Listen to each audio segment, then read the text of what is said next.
Hello everyone, welcome back to ClevverTV. I'm Jocelyn Davis in the studio, and today marks a very big day because we have Zoe Myers with us in the studio. Zoe, thank you so much for coming by. Thank you for having me. Yes. Now, Zoe is a recording artist. She's working on a pop album right now, but a lot of you guys probably remember her from back in the day when she dated Kevin Jonas.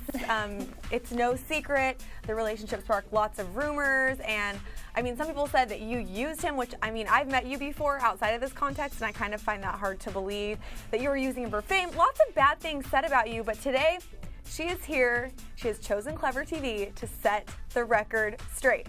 So let's start right at the beginning where everything got started. How did you meet Kevin? Because so many of our viewers out there, you know, want to date or meet a celebrity or whatnot. So how did the whole relationship get started even?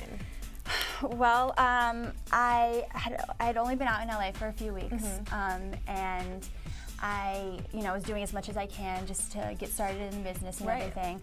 And I saw a call for their music video. I'd never heard of them, never heard their music or anything, and so I went and I got cast in it. Oh, very cool. It actually kind of, my agent almost dropped me for doing it. He said it wasn't even worth it. I had no idea who these guys were. So that's also why it's kind of funny to me when people say that I used him when I didn't even know who he was. You didn't even know what was going on. What video was it for? It was for year 3000. Okay. I think it was their first video. They had maybe like one song on Radio Disney. Yeah, they weren't even They were really just starting famous out. at the time. They didn't even live in LA yet. Oh my gosh. Yeah. Wow. So I met him at the video shoot, and we just hit it off, and it really started out as any two teenagers dating. It was we did normal things. We went to the fair and rode Ferris wheels and made pizzas together. I mean, we did normal stuff. And then it wasn't until 8 months later that they started getting a little bit bigger and stuff. And all along, their management had asked them not to have girlfriends officially, and I respected that.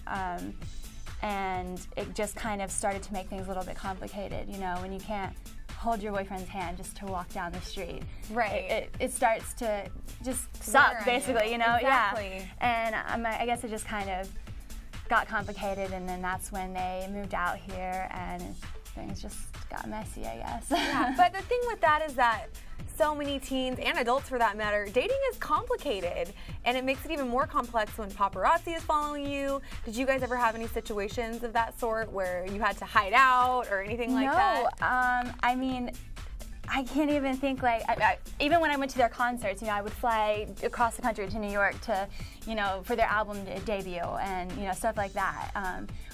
But I was also in the business and doing my own thing, so there wasn't really nobody using anybody, and we never really, though, they really had just started out, so there was not paparazzi or anything, and people actually didn't even know that we dated until like half a year later. Okay. It's so funny, right? Yeah. So what was it like dating a Jonas brother? Because they're bigger than life right now. I mean, like you said, back then, they were kind of just getting started. But what is Kevin really like as a boyfriend? What was your I mean, was it your normal teen relationship, or, oh, I'm a Jonas brother, we could shut down Disneyland and go hang out, or whatever, No, I mean, they really, really had just started, and I mean, I remember they had just gotten dropped from Columbia, and they were trying to sign with... They're regretting that right now. Columbia, yeah. And they were trying to sign with Hollywood Records, and they were about to move out here, too. So they were having a concert to show Hollywood what they could do. And I brought like 15 of my girlfriends just to show Hollywood that they had older fans, not just the younger fans. Exactly. So, I mean, it was just little things like that. I was mass texting all my friends every day, like, call into Radio Disney and vote for them. And, I did nothing but support them and do my absolute best. And I literally had to, like, drag some of my friends there because they didn't know who they were. And if they did, they thought it was too young for them. So, definitely never. Wow. So how long did you guys actually go out then? How long were you an item?